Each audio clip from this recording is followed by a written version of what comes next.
રાજકોટના રેસકોર્સ સ્થિત Shyama Prasad art gallery ખાતે આજથી 3 દિવસીય હેરિટેજ મીટ આર્ટ ગેલેરી ખુલ્લી મૂકવામાં આવી છે. વ્યવસાયે ડૉક્ટર હોવા છતાં કલા પ્રત્યે વિશેષ રુચિ ધરાવતા ડૉક્ટર રવિદર્શન વ્યાસ દ્વારા આ અનોખા પ્રદર્શનનું આયોજન કરવામાં આવ્યું છે, જેમાં તેમની આત્મકથા પર આધારિત 47 જેટલા ચિત્રો પ્રદર્શિત કરાયા છે. આ ઉદ્ઘાટન પ્રસંગે આત્મીય યુનિવર્સિટીના પ્રમુખ ત્યાગવલ્લભ સ્વામીજી, મ્યુનિસિપલ કમિશનર તુષાર સુમેરા, સૌરાષ્ટ્ર યુનિવર્સિટીના વાઇસ ચાન્સેલર ઉત્પલ જોશી, શહેર ભાજપ પ્રમુખ માધવ દવે અને અગ્રણી જયદીપભાઈ ઉદાણી સહિતના મહાનુભાવો ઉપસ્થિત રહ્યા હતા. અત્યાર સુધી અલગ અલગ શહેરોમાં 10 વખત યોજાયેલ આ પ્રદર્શન રાજકોટમાં પ્રથમ વખત યોજાયું છે. ડૉક્ટર રવિદર્શન વ્યાસ, ભુવનેશ્વરી પીઠ, ગોંડલ. સૌથી પહેલાં તો મારો ઇન્ટ્રોડક્શન આપીશ કે ભુવનેશ્વરી મંદિર બધાને ખ્યાલ જ છે, શક્તિપીઠ છે ગોંડલની અંદર. 125 વર્ષ જૂનું અમારું આયુર્વેદિક ફાર્મસી પણ છે અને મેડિકલ ફિલ્ડમાંથી હોવા છતાં મેં મારું એક આર્ટ ગેલેરી સ્થાપી છે અને મારા આ બધા ચિત્રો આજે આપ જોઈ રહ્યા છો. આ મારો 10મો શો છે અને પ્રથમવાર રાજકોટમાં થઈ રહ્યો છે. આની અગાઉ બોમ્બે, દિલ્હી અને વડોદરા, અમદાવાદ જેવા શહેરોમાં મારા શોઝ થઈ ગયા છે. આ મારી આર્ટ બાયોગ્રાફી છે, એટલે આત્મકથા.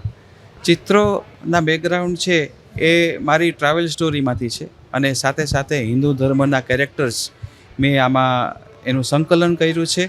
આ ઉપરાંત મારા ઘરની અંદર જે કાંઈ મારા ગ્રાન્ડમધરના પોશાકો હોય, જ્વેલરી હોય, કાંઈ એવી વસ્તુઓ મારા ઘરની અંદર હોય તો એને પણ આમાં મેં ઇન્ક્લુડ કરી છે. એટલે એક બહુ યુનિક કોન્સેપ્ટ ક્રિએટ કરવામાં આવ્યો છે. ફ્રેમ્સ પણ એક પેઇન્ટિંગની સાથે એની થીમ પ્રમાણે મેચ કરવામાં આવી છે. તો આ બહુ એક યુનિક કોમ્બિનેશન છે કે આવું કદાચ ક્યારેય અગાઉ રાજકોટની જનતાએ જોયું નહીં હોય. આખું એક એમ્બિયન્સ ક્રિએટ કરવામાં આવ્યું છે આર્ટનું અને આ જોવાલાયક છે. લગભગ 47 પેઇન્ટિંગ્સ અહીંયા નાના મોટા થઈને આવ્યા છે. મારા પરિવારના પણ છે પોર્ટ્રેટ્સ, બીજા પોર્ટ્રેટ્સ પણ છે રાજ પરિવારના. અને આ બધી જે થીમ આપ જોઈ રહ્યા છો જુદી જુદી, એ સ્ટોરીઓ પણ છે. આમાં આ ઓઇલ કલર જ છે, બધા ઓઇલ ઓન કેનવાસ જ કહેવાય અને ઓઇલ કલર્સ જ બધા આપણા. રવિભાઈના બધા પેઇન્ટિંગ્સ અહીંયા જોવા હું ખૂબ આનંદિત છું અને મેં એમને લગભગ 20 વર્ષથી મેં જોયું છે કે એ કેમ એમનું આર્ટ આખું પ્રોગ્રેસ થયું છે. આ જે આર્ટની એમની ખાસિયત છે કે એક ખાલી આર્ટ નથી પણ એક વાર્તાની જેમ એમનું આર્ટ છે.